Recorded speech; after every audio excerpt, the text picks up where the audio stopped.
Continuing our special series called 22 Lessons Leading into 22, Lesson 17, Trust the Gut. Never have I heard anyone utter the words, I never should have trusted my gut. Not once. You see, our intuition speaks to us, sometimes even screams at us. And yet, for a variety of dumb reasons, we often seek to squelch the wise counsel of our intuitive mind. All of my biggest mistakes were made when I didn't listen to my gut. I knew every time. I freaking knew!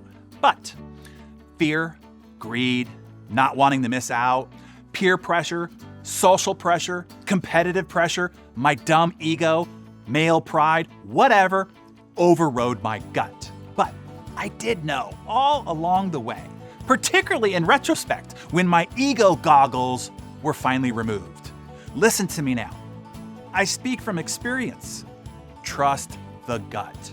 Just know, every other insecure parts of your being will fight your gut. But there is only one all-wise, all-knowing part of you. It is your channel to the universe, to your higher power, or whatever God channel you subscribe to. That's where he or she or it speaks to you through. Trust the gut. You are the best expert on you. Yes, you want to inform and educate and enlighten yourself for sure. But in the end, you know best. So here's the lesson. Trust yourself and then do as you're told by you. Lesson 18. No regrets. When you ask those in their later stages of life for their best advice, usually what dominates their commentary is regret.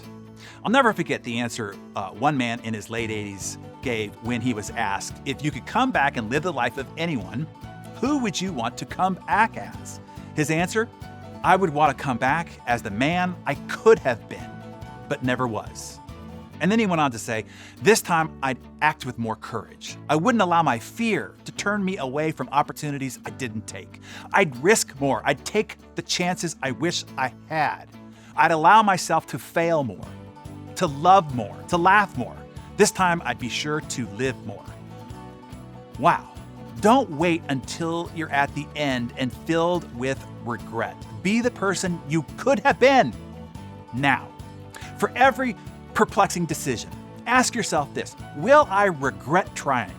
Will I regret not trying? And let the answer guide you forward. And make a list of the things that you would never regret doing.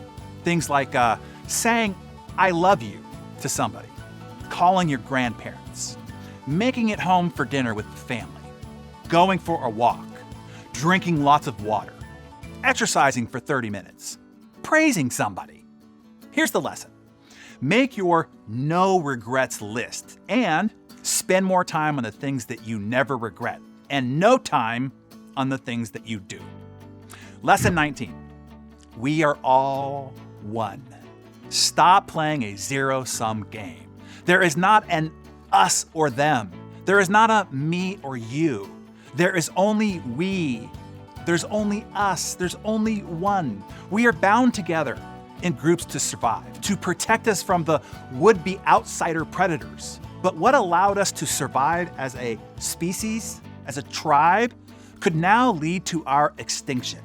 Our primitive tribal human nature, coupled with these new superhuman technologies, makes our tribalism more scalable, more intense, and more violent. Our differences are mostly an illusion. These imagined differences are part of the madness of groups. The future of our human race will likely come down to our ability to transcend this evolved tribalism. And once again, see our fate as one interconnected tribe, interconnected species, all descendants of the same family, the same original humans. We are all brothers and sisters, all one species, one tribe. We have to come to realize that the primary group that we belong to is not Republicans or Democrats, vaccinated or anti-vaxxers, pro-life or pro-choice, right to bear arms or gun control, Catholics or Muslims, Ohio State or Michigan, America or China or Russia. Rather, the primary group that we belong to is the human race, or we may soon be out of the race altogether. Here's the lesson. Divided, we will die. United, we might live. Lesson 20. Show more gratitude. Another thing that you've heard a lot about, but another thing we can't be reminded to do and live into enough is to show, as in do, and demonstrate more gratitude. A lot of people have helped you get to where you are and continue to help you live the life that you live now. Pay attention to that. See the effort that it takes. Appreciate them for it. Who has helped mentor you, support you, and has helped you? Appreciate them for it. Who does all the other parts of the equation that in totality makes your result possible? Appreciate them for it. This not only includes your family and your team and your clients and vendors and suppliers, but also, your garbage man or woman, your postal person, your fire and emergency services people, doctors and nurses and city council folk, and the mayor, the governor, street workers, tradespeople. It takes a village, a community, a state, a country, a global society to support your success. See it and appreciate them for it. I promise you, not only will it enhance the day of every person that you say thank you to, and your potential relationship with them, most of all, you will be better for it. The one who passes the rose of gratitude to another still has the scent on their hand. Here's the lesson. Gratitude is the most magical force of all, but ironically, it is underutilized and underappreciated. Don't make that mistake. And lesson 21, pay it forward. You are not here to consume. You are here to contribute, to leave us better than you found us, to be a net positive, not a net negative. What is your life if not to make the life of others better? Because you have lived, because you were here, because you were born, and because you existed. You are here to contribute, to help, to serve, to build, to make things better. Whatever blessings that you've been bestowed, they were endowed to you so that you could help, so that you could advance our progress, to heal, to enlighten, to advance the human race forward. So whatever gifts you have been given, pay them forward. Whatever blessings that you've been bestowed, pay them forward. Whatever treasures that you've collected on your heroic journey, pay them forward. Whatever lessons that you've learned, pay them forward. Whatever help that you have been given by others, pay them forward to others. Here's the lesson.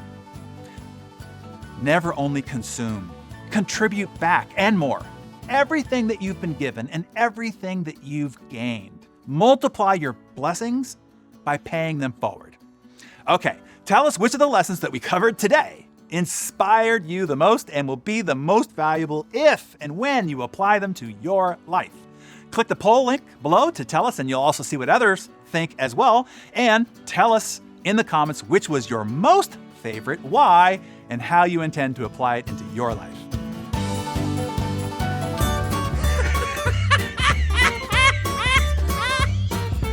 So there it was at school. We were doing the letter of the day. The teacher calls on me and says, Darren, why don't you tell the class something that you're not good at, that starts with the letter N? I said, spelling. I did learn, though, that the words I'm sorry and I apologize mean the same thing. Unless you're at a funeral. Think about it. Yesterday, I paid a guy I barely know to knock me unconscious, shove a foreign object up my butt, film and record the whole thing. Or as my doctor insists on calling it, a colonoscopy. Okay. What did one butt cheek say to the other butt cheek? Together we can stop this crap. I always get confused with the word butt cheek. Is it one word or do you spread it apart? Actually, I think there's a colon in the middle. Come on, that joke is a crack up. Have a great weekend, everybody.